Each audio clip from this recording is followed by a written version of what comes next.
Good morning, Brew Daily Show. I'm Neal Freyman. And I'm Toby Howell. Today, Elon Musk and Donald Trump broke up with everyone watching, what it means for Tesla and SpaceX. Then Nintendo's Switch 2 is already selling like hotcakes, but can it live up to its predecessor's legacy? It's Friday, June 6th. Let's ride.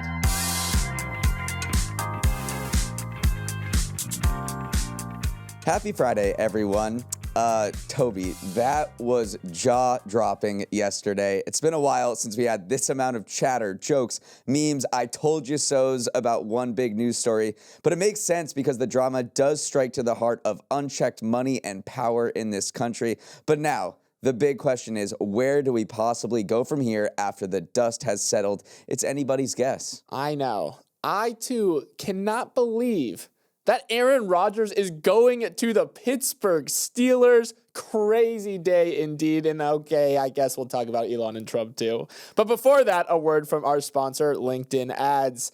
Neal, some people don't know this, but you were actually the person that originally hired me at Morning Brew. I did. Saw the potential early, and I knew that job description would attract the right sort of people. Who knew that one day submitting that application would lead to this wild sleep schedule? But yes, part of the reason why I'm sitting here today is because of your ability to target well, Neal, something that LinkedIn Ads can provide to B2B marketers. It lets you target the professionals who actually matter to your business and want to buy your product. Job title, industry, company size, you get precise tools to target precisely the people you want. Plus, their network includes over 1 billion professionals and 130 million decision makers, so there's a lot of potential Tobys out there. Stop leaving your B2B marketing up to chance. Instead, go get a $100 credit to try out LinkedIn Ads. Go to linkedin.com/MBD to get started. That's linkedin.com/MBD. Terms and conditions apply. Burr and Hamilton, Zuckerberg and Savrin, Skywalker and Kenobi. No bromances last forever, and it looks like another one has bitten the dust after President Trump and Elon Musk had a massive falling out yesterday. Tensions between the two had been simmering for days now, as Elon bashed Trump's prize tax and spending bill as a disgusting abomination that ballooned the deficit and gutted EV incentives. That didn't sit well with Trump, who hit back during a live Oval Office presser, saying he was very disappointed in Musk, accusing him of flipping on the bill he supposedly helped shape. Trump also said, hey, you want to know where we could cut billions and billions of dollars? The federal subsidies and contracts the government has with your companies, Elon. Of course, Musk owns a massive social media platform, so he took things very public, claiming he never saw the bill, accused Trump of ingratitude, then dropped a bombshell. Trump hadn't posted the Epstein files because he's in them. He also threatened to halt development of the Dragon spacecraft used by NASA, though he later walked that back. While all this was going down, so was Tesla's stock price, which finished the day losing 15%, shaving over $150 billion off its market cap, its biggest single-day loss ever. Neal, many forecasted this day would come, but the decoupling of Musk and Trump was perhaps even more explosive than expected, with billions of dollars of market cap and government credits caught in the crossfire. Yeah, even if you predicted this breakup, watching it happen as spectacularly as it did was something to behold. I mean, here are the world's two most powerful men, along with maybe Jerome Powell and Xi Jinping, with significant ability to inflict financial pain on each other. We know that Elon Musk bankrolled Trump's presidency bid with $250 million, the biggest political donor out there. And then Trump's threat against Musk about these government contracts and just the overall looming threats of what Trump could possibly do to Musk should he pursue those things as president was a major drag on Tesla's stock price, down over 14%, the biggest one-day wipeout in its history. There are many levers that Trump could pull to inflict pain on Musk. I mean,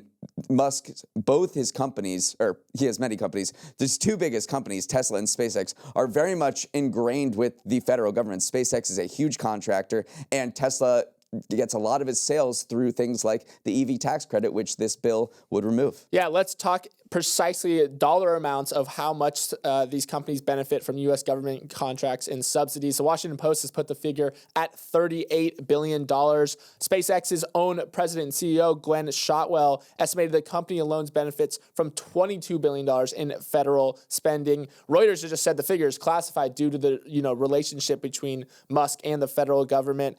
Tesla, meanwhile, has benefited from around $11 billion in total regulatory credits, which is, again, kind of the issue that Trump has spoken to that Elon is most mad about, is the fact that this bill would strip away some of those. So everywhere you look at Trump and Elon and the federal government and Tesla and SpaceX are all intertwined, which is why it was such a messy day yesterday because of the billions of dollars that is on the line. And Musk also has some cards to play as well. You mentioned that he threatened to stop development or the government's use of the Dragon spacecraft. Right now, that is the only way that U.S. cargo and astronauts can get to the International Space Station. So he was basically doing you can't fire me, I quit. He later backed that down, and there were other signs that maybe there was some thawing out between these two guys, and we'll see what happens because there is so much at stake. Bill Ackman, who is this hedge fund manager, tweeted, "Hey guys, please calm down. Like, you need to buddy up again because these things are bigger than you." And Musk replied, "You know what? Maybe you're right. I'm gonna take a chill pill." Tesla stock is up about 5% this morning, but truly a wild day yesterday, and I don't think we've seen the last of these two guys talking to each other. Yesterday also felt like a throwback to a different era where people lined up at stores for as long as 20 hours to get their hands on a shiny new electronics gadget. That gadget is the Nintendo Switch 2, and it was the start of the biggest console release of all time. Retailers across the world opened at midnight so that fans could buy the new Switch, but many were left empty-handed when stores ran out of inventory, especially in Nintendo's home base of Japan, where the hype registered at Shohei Ohtani levels, and that's because the Switch 2 represents a bridge between the past and future of gaming. The OG Switch, released in 2017, was a stunningly successful hardware innovation, allowing gamers to play on their screens at home, in addition to taking it on the go with them. Over its 8 years in service, the Switch sold more than 152 million units to become the third best-selling video game console in history. Nintendo has reaped the rewards with its stock price nearly quintupling since the Switch's release. So an almost impossibly high bar has been set for the Switch 2, but Nintendo is ready to vault over it by taking what people loved about the original console and souping it up. The Switch 2 is more powerful, has a bigger screen, and arrives with more modern controllers than its predecessor. It also costs way more at $450, up 50% from the $300 price tag for the first version. So far, Toby, it seems like people are more than willing to pay up. Yeah, the Switch 2 is looking like it's off to a flying start, though I do have to say I feel bad for Nintendo because you go back to April 2nd, that was when the Switch 2 was unveiled. That was the same day that Trump unveiled these global tariffs on Liberation Day. What happens on Switch 2 release day, June 5th?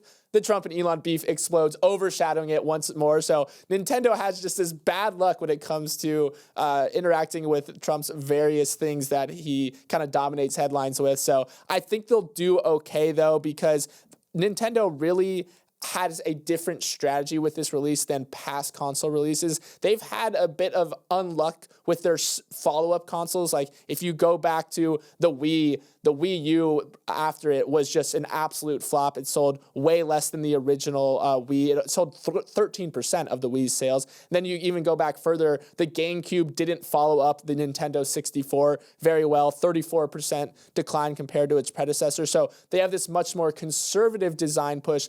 It very much is almost like a Switch Pro that they're releasing, where they just souped up the processing, added a few gadgets and gizmos here and there, but the main core function is pretty much the same as the Switch 1. And so analysts are actually pretty bullish on that because they're just going off what they know works and just making it a little bit better, which will probably not lead to that second console jinx that they've been plagued by over their history. And one reason why people might spring for the Switch 2 when you can get your hands on it is the game that is being released alongside it, which is Mario Kart World, which is Mario Kart, but you can kind of go anywhere you want. It's more of an open world system, which a lot of people were talking about and getting super excited about. The one thing about Mario Kart World is it is $80. So we've kind of hit the $80 threshold here with video games that has never been breached before. So you buy a much more expensive console, a much more expensive game. You're seeing a little bit of significant inflation here in the video game industry. Nintendo thinks it has a differentiated product, hardware product, but also in terms of its games, it's making things that people absolutely love. And that's really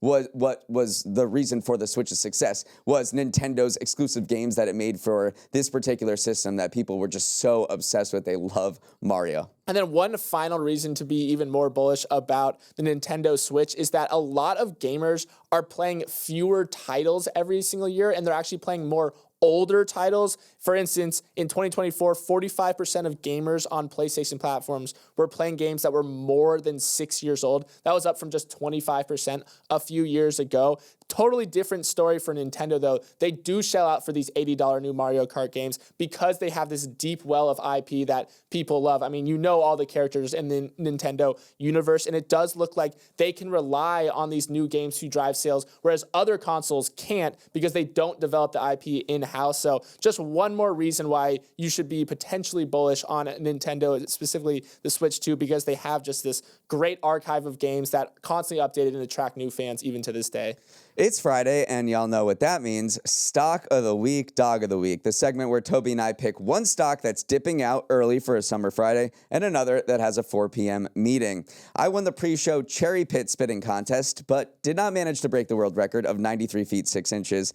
Either way, I get to go first, and my stock of the week is Circle because it just elicited a lot of oohs with its public listing yesterday. The stablecoin issuer popped 168% in its IPO, the best one-day pop for a large IPO since 2021. It shows that investors are foaming at the mouth over the potential of stablecoins to revolutionize financial transactions. A stablecoin is a cryptocurrency that's supposed to be, well, stabilized by being pegged to another asset, typically the US dollar or treasuries. That's the case with Circle's stablecoin, USDC, which is pegged to the dollar and has a market cap of about $62 billion, good for the second biggest stablecoin in the world after Tether. There's loads of excitement over the promise of stablecoins to make things like remittances, business-to-business payments, and e-commerce faster and cheaper. And they're already huge for trading on crypto exchanges, and I mean huge. The total value transacted through stablecoins was higher than Visa in 2024. That's according to estimates from ARK Invest. With legislation regulating stablecoins advancing through Congress, there appears to be growing conviction that the stablecoin economy is about to crash the party, with Circle as one of its biggest players. Yeah, I think that was the reason we saw so much enthusiasm for this, is that stablecoins traditionally were just used by crypto people. It's kind of the lubricant that allows you to interact in the crypto ecosystem, but it was very crypto focused for a long time. But this idea that banks and other e-commerce companies are going to get in on the party is why there's so much enthusiasm behind it, because if Congress does go through and pass legislation that regulates these things, then it could be a new era of like the financial system that crypto people have talked about for a long time, where it breaks free from just a specific niche of the financial world and just starts dominating the entire financial world writ large. So that's just been a massive massive tailwind. The other thing that's a tailwind as well is that some people argue that using stable coins pegged to the US dollar keeps the US dollar strong because most are backed by US government bonds. So that's like another aspect of this, that if you are concerned about, the US dollar losing its hegemony over the global financial system, Circle could come along and re-cement it as one of those, as the de facto currency of the world. And meanwhile, after a long time of just kind of being frozen, the IPO market is heating up a little bit, and these companies that are listing this spring are doing really well. We haven't talked about CoreWeave in a while, but that AI company is on a very much a hot streak. Circle popped 168%, and overall, shares of companies that went public in the US this year are up 15% on average from their IPO prices. That's through Tuesday. Compare that to the S&P 500's 1.5% gain. So if you're getting in on these one-day IPOs, you're doing pretty well in your portfolio. All right, don't go anywhere. Dog of the week is coming up right after this. Our dog of the week is TikTok try-on hauls, because fast fashion giants Shein and Temu have seen their businesses crushed by tariffs and the closure of the de minimis loophole that allowed low-cost goods to enter the U.S. tariff-free. The numbers for these once high-flying companies are uglier than some of their clothes right now. Temu's U.S. daily active users dropped 52% in May compared to March, while Shein's fell 25% according to Sensor Tower data. Both apps have plummeted down the App Store rankings. Temu is now mired in the mid-100s after consistently being ranked in the top 3 last year. Part of that fall is due to an advertising pullback. In May, if you felt like you hardly saw some Temu ads anymore, you were right. Its ad spend fell 95% year over year, and Shein wasn't far behind with a 70% reduction in spending targeting U.S. users.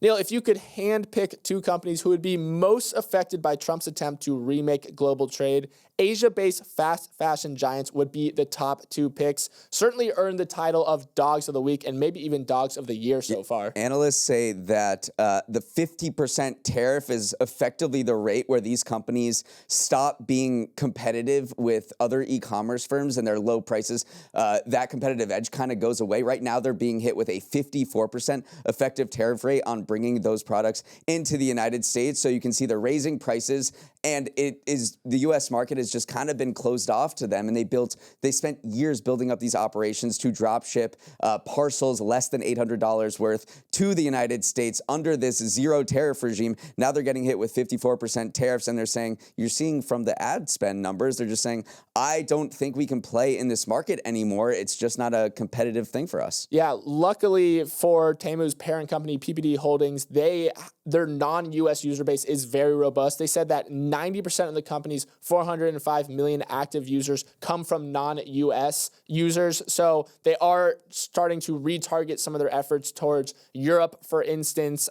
shifting a lot of ad spend over to that market. But Europe is a difficult market to enter as well because they have a lot of regulation. They have their own sort of like de minimis loophole as well, with an even lower threshold than the $800 in the U.S. So Europe is not a one-to-one replacement for the United States, but that is where they're kind of putting their ad spend right now because they need to try to attract new business in other markets. These guys hate selling in Europe. Here's a quote from one guy who sells smoke detectors. I realized I entered a hell mode. I now deeply understand why everyone loves starting their overseas business in the U.S. market, because to sell in Europe, he had to register for a value-added tax, which they have in each individual country, offer a wide variety of plugs, and then translate his instruction manuals into at least 5 different languages. So for a business owner, that does sound like entering hell mode. So as you can see, there's a lot of red tape to wade through. Next up, the Tony Awards are Sunday night, and there's nothing miserable about the business of Broadway. This season, Broadway shows grossed more money than any other in history, bringing in $1.89 billion from May 2024 to May 2025, topping the previous record of $1.83 billion in 2019, the last full season before COVID shut down theaters. Why is Broadway more popular than ever? Hollywood stars don't hurt. Good Night and Good Luck, which stars Toby's doppelganger George Clooney, repeatedly set new records for the highest weekly gross for a play, at its peak bringing in $4.2 million at an average ticket price of $337. Other A-listers on Broadway this spring included Denzel Washington, Jake Gyllenhaal, Bob Odenkirk, Kieran Culkin, and Sarah Snook.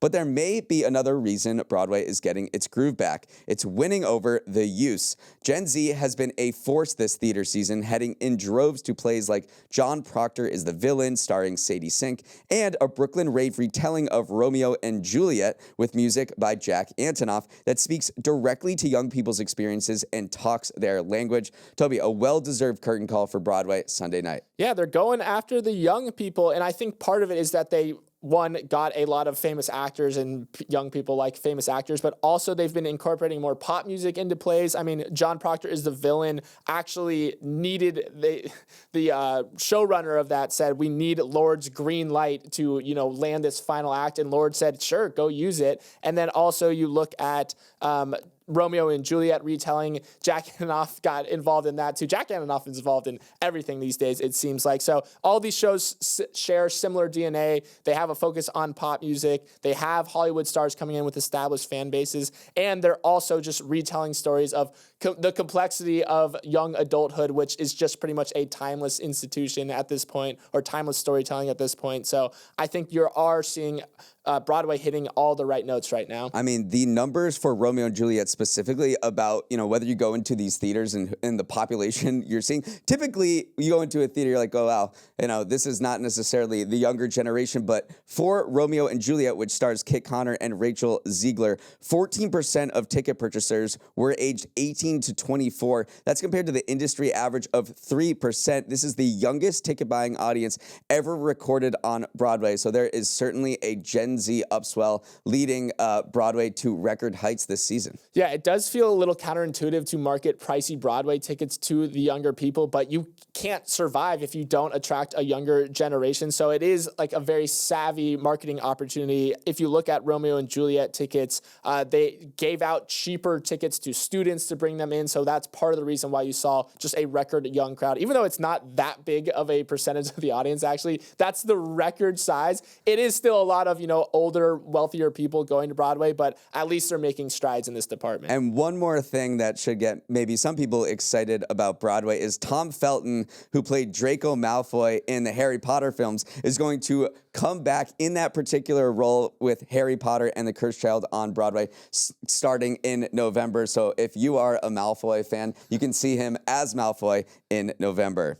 Let's sprint to the finish with some final headlines. The robot revolution is coming to your doorstep, literally. Amazon is reportedly testing out human-like robots to serve as delivery workers and spring out of its vans to drop off your packages. To get the bots ready for the mean streets of suburbia, the company has built a top-secret humanoid park in San Francisco, which I'm imagining as an American Ninja Warrior-style obstacle course intended to test the humanoids for the range of situations they'd face going from van to porch. Toby, if these humanoids ever get deployed, it could lead to a lot of delivery workers losing their jobs and a lot of dogs being very, very confused. How confusing would that be? It's like, hey, I'm barking at this thing. It's not giving me anything in return. But yes, this last mile delivery has always been something Amazon has been trying to solve. And they kind of envision this as there is a human delivery driver potentially driving a Rivian van, and then these robots jump out of the back and just carry it to the porch, which at the moment doesn't seem quicker than the human doing it, but they are testing it. They are thinking theoretically they could speed up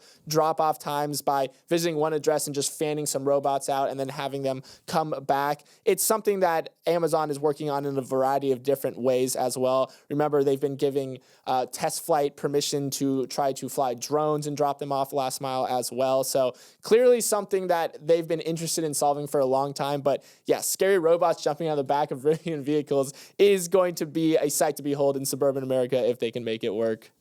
Finally, if you were in the market for a new purse, consider going to Paris next month to see if you can snag the original Hermes Birkin bag, which is up for auction. This bag, which was inspired by the actor and singer Jane Birkin, is the first version of the luxury staple that has since spawned into an empire. Birkin bags can range in price from $10,000 to over $2 million and occupy the arms of everyone from the Kardashian to Simone Biles. The original bag was created specifically for Birkin, an on-the-go actor and singer who in 1984 told the chair of Hermes that she needed a bag to accommodate her lifestyle. She wanted a purse half the size of my suitcase, Birkin said, and then sketched out what she was looking for on the back of a sick bag you find on airplanes.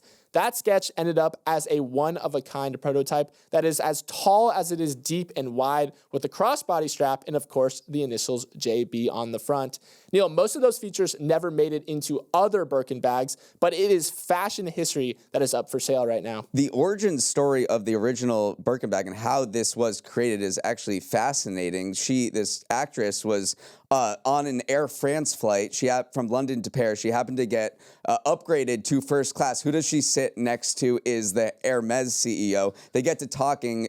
All of the stuff is spilling out of her bag. She can't keep it in her bag, and she starts complaining. She's like, can you design me a bag? So they work together, put their heads together. She sketches what she wants on that vomit bag in the airplane, and the rest is history.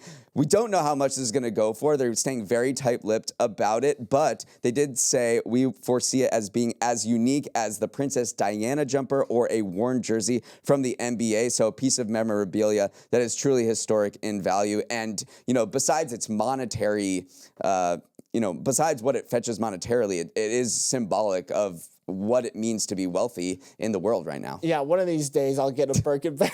Probably not. You can't even go and buy one. Even if you walked into an Hermes store, you can't just say, I would like a Birkin. I have $1 million here. They won't even give it to you. You have to create a rapport and a relationship with a sales associate, which usually involves spending a lot of money first. And then do you get the privilege to buy a Birkin bag and shell out hundreds of thousands of dollars. They're also like appreciating assets, which is something I'm often told by my own girlfriend, and saying like, hey, look at the price of this Birkin bag. It's outperforming the S&P 500 over this era of time. So something to think about if you are in the market for a new handbag, maybe getting an appreciate asset like a Birkin bag. All right, that is all the time we have. Thanks so much for starting your morning with us. Have a wonderful Friday and an even better weekend. If you have any thoughts on today's episode, send an email with questions, comments, or feedback to morningbrewdaily@morningbrew.com. Let's roll the credits. Emily Milliron is our executive producer. Raymond Liu is our producer. Our associate producers are Olivia Graham and Olivia Lake. Hair and Makeup just hopes everyone gets along. Devin Emery is our president, and our show is a production of Morning Brew. Great show today, Neal. I wish you all well.